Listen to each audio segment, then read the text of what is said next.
32 Samsung white display. सो इसके अंदर हम देखते हैं कौन सा पैनल लगा हुआ है। 4 कॉफ वाला एक BOE का पैनल लगा हुआ है जिसके अंदर 2 साइड कॉफ भी है।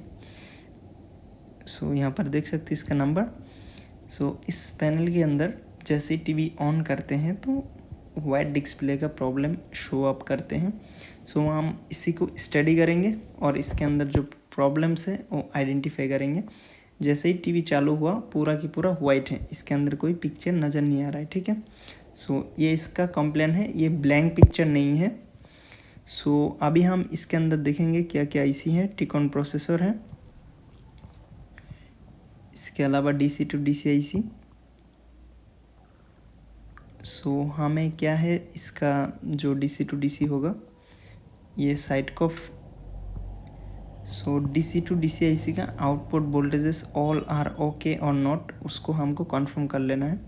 सो यहाँ पे ये गामा का वेरिफिकेशन, सो ये गामा करेक्शन का IC भी लगा हुआ है यहाँ पर। ठीक है, तो हम क्या करेंगे, फर्स्ट स्टेप DC का जो हाई वोल्टेजेस है उसको हम चेक करेंगे, क्योंकि इसका DC to DC IC का जो सारी वोल्टेजेस है वो स्टेबल होना चाहिए। फर्स्ट VGH 27, सो यहाँ पर 30 वोल्ट शो अप हो रहा है। ओके, ये VGL का टेस्टिंग पॉइंट है जहाँ पर -6, ये दोनों वोल्टेज ओके है, gate on gate off supply. So next जो कॉफ होता है उस कॉफ का रिक्वायरमेंट वोल्टेज VAA जो 15 वोल्ट बनना चाहिए। सो ये भी ओके है और ये वोल्टेज जाएगा गामा IC के अंदर, उसके बाद गामा IC का आउटपुट होगा। ठीक है, तो ये सारी वोल्टेजेस बनने के बाद हमको वाइट डिस्प्ले के लिए गामा IC का आउटपुट वोल्टेजेस चेक करना है। सो यहाँ पे कुछ जो सोर्स कॉफ है इसका नीचे कुछ टेस्टिंग पॉइंट है गामा का। सो यहाँ पे ये जो गामा IC है इसका गामा का लेफ्ट एंड मतलब ऊपर नीचे जो रेजिस्टेंस लगा हुआ है वो सारी की सारी गामा का आउटपुट वोल्टेजेस हैं। तो यहाँ पे कुछ इसका टेस्टिंग पॉइंट दिया हुआ है गामा का। सो हम यहाँ पे मेज़रमेंट करेंगे और यहाँ पर कुछ कोडिंग भी किया हुआ है, G1 मतलब GM1 या GA1, इस तरीके से कोडिंग रहता है इसका। ठीक है, सो इस टेस्टिंग पॉइंट पर 0.11 वोल्ट शो हो रहा है।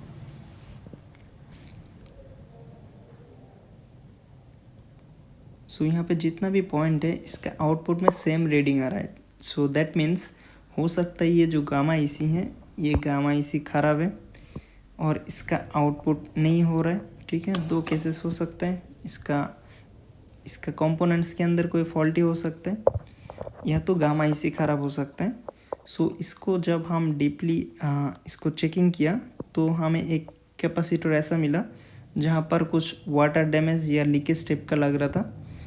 तो ये जो गामा IC है इसका नंबर है। सो यहाँ पे VREF मतलब वोल्टेज रेफरेंस का एक टेस्टिंग पॉइंट है। उस टेस्टिंग पॉइंट का बाजू में जो कैपेसिटर है वो कैपेसिटर थोड़ा अलग सा दिख रहा था। तो हम जब उसका टेस्टिंग पॉइंट पर चेक किया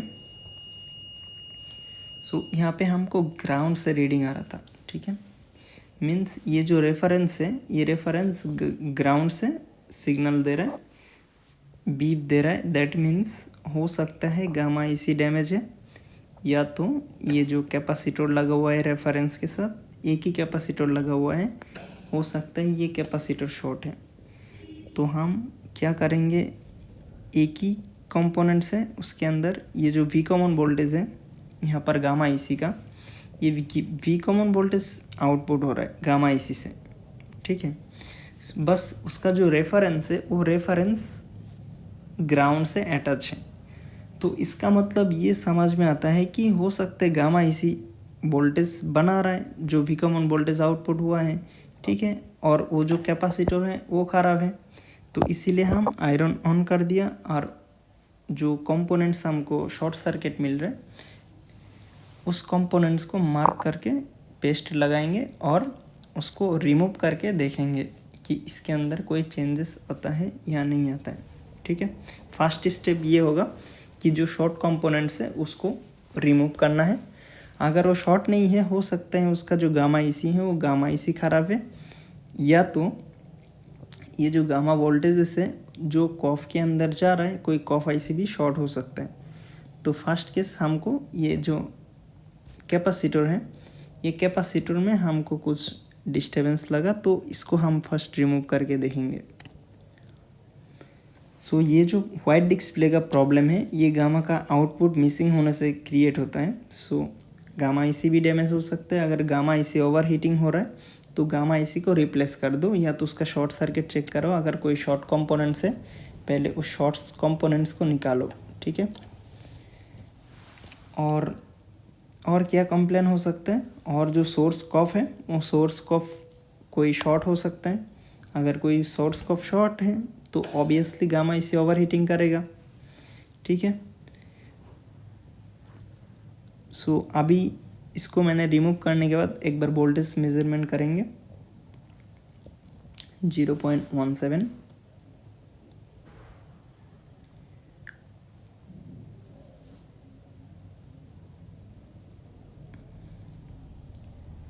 सो यहाँ पर अभी रेफरेंस का जो वोल्टेजेस है वो अभी मिलने के बाद ये बनने लग गया। तो अभी हम इसको लाइट ऑन करके देखेंगे। और इस टाइप का प्रॉब्लम मैंने 2018 में फेस किया करते थे। उस टाइम में जब हम लोग नया नया स्टार्ट किया था, तो यहाँ पर ये प्रॉब्लम दोबारा मुझे मिला। सो